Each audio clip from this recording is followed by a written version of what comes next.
Good evening and welcome to WVIX-1 News with me, Vix Jensen, bringing you all the bookish news from sunny Southern California all the way to foggy London, England, reporting today live, but not really, from our studio here in Los Angeles. Inspired by breaking news from 2 months ago, today we're presenting a special program investigating the dark underbelly of the literary world and some of its most shocking capers. Everything that follows is 100% true and guaranteed not fake news. To start our report, the semi-breaking news out of England. More than £2 million worth of books were stolen out of a West London warehouse in late January 2017. 3 thieves are believed to have made off with over 160 volumes, including such unique treasures as Nicholas Copernicus's Revolutionibus Orbium Celestium. Other works stolen included early works by Galileo, Leonardo da Vinci, and Isaac Newton. Even more remarkable, perhaps, than the contents of the haul was the method in which the books were taken.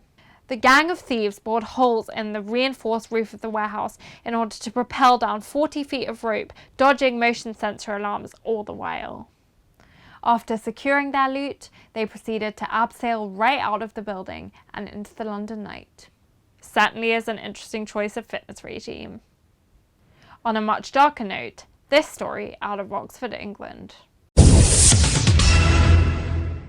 In October 2016, Michael Danaher tortured and murdered rare book collector Adrian Greenwood as part of his wider plan to get his hands on Greenwood's 108-year-old copy of The Wind in the Willows. Stabbing his victim over 30 times, Danaher coerced him to hand over the book, which he then listed on eBay no later than the following day. Danaher is now serving a life sentence for his heinous crime. Back across the pond, here in America, a tale of a man who may hold the largest overdue library book fine in history.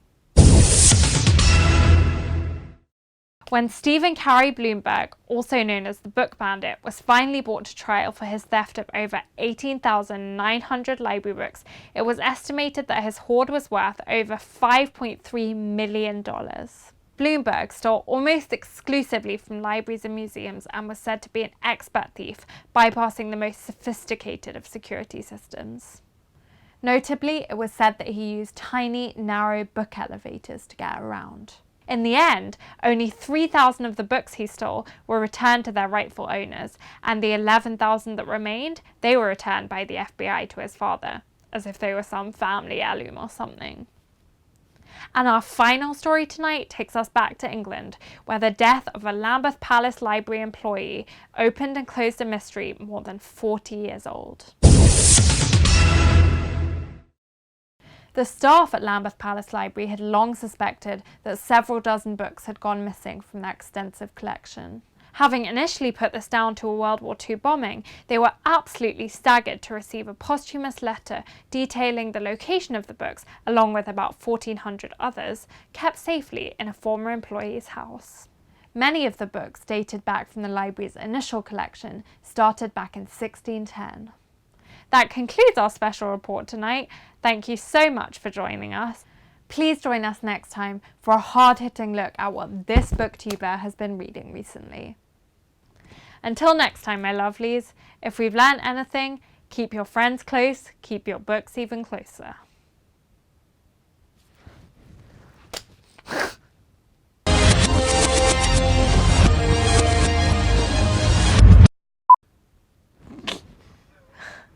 I thought we were changing angles, that's why I looked at you. I want to get it done. Because I'm a naughty woman who gets it done. These included such unique treasures as a 1566 copy of Nicholas Copernicus's 1560... Fuck my life. You're gonna have to do a bloopers reel at the end of this video. You don't need to. Don't worry about it. Go to the next. 3 thieves are believed to have made off... Why is that funny? Cause the whole situation is funny. The gang of thieves bored holes in the reinforced roof of the warehouse to rappel down 40 feet of roll. What do you do? Dinner rolls? Shoot. Eating all the way. Why is this so much harder than my non-scripted ones? As part of his wider plan to get his hands on Greenwood's copy of... Fuck.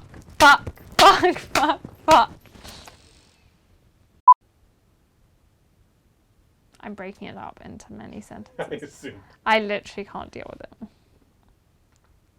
In October 2016, Michael Danaher tortured and murdered 108... Fuck. 108-year-old rare book collector. Merlin. The wizard. Oh, shoot me. Okay. These included such unique treasures as a 1566 copy of Nicholas Copernicus's Revolutionibus Orbium Celestium. Well done. Bitch, you can use that. Together, the first sentence, the second one.